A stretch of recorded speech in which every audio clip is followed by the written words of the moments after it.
Supermarket workers in Santa Barbara County are threatening to go on strike. Hundreds of workers and their union reps rallied in front of the Ralphs on Carrillo Street this morning. They want a new contract. News Channel 3's Vicki Nguyen live from Santa Barbara. And Vicki, the lowest paid employees there started just over $10 an hour. That's right, CJ. Hundreds of your local Ralphs, Vons, and Albertsons grocery workers were picketing here this afternoon, and they all wanted the same thing, a fair contract. I saw women walking around with their children in the protest, as well as older employees who are afraid to retire here.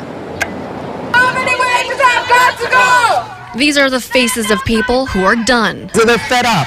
They're fed up with not being able to make ends meet. About 30% of these grocery workers get paid a little over minimum wage. They can't afford to not get a raise and have their benefits taken away. Currently, the lowest paid worker is $10.20 an hour, and that's certainly not enough to live off of.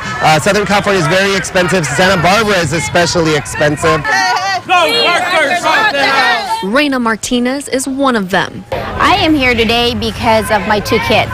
As a single mom, it's tough. Reina considers herself one of the lucky ones. She's a full-time employee for Albertsons, but many of her coworkers are only allowed to work part-time.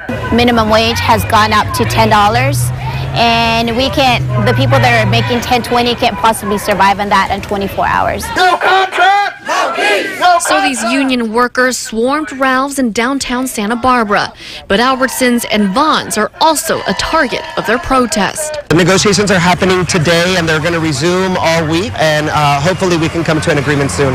Never once did they stop chanting, even when local politicians gave Ralph's store manager a letter asking for fairness.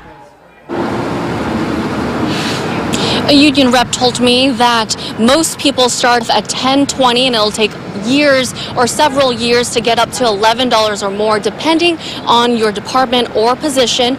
And Ralph's is owned by a separate company, while Albertsons and Vons are owned by the same company, and their store managers were not allowed to talk to me in person. However, their media relation groups did get back to me and said that they are working with these workers in order to come up with a fair contract that will be fair for all parties. Live in Santa Barbara, Vicki Nguyen, News Channel 3. Okay, thank you, Vicki.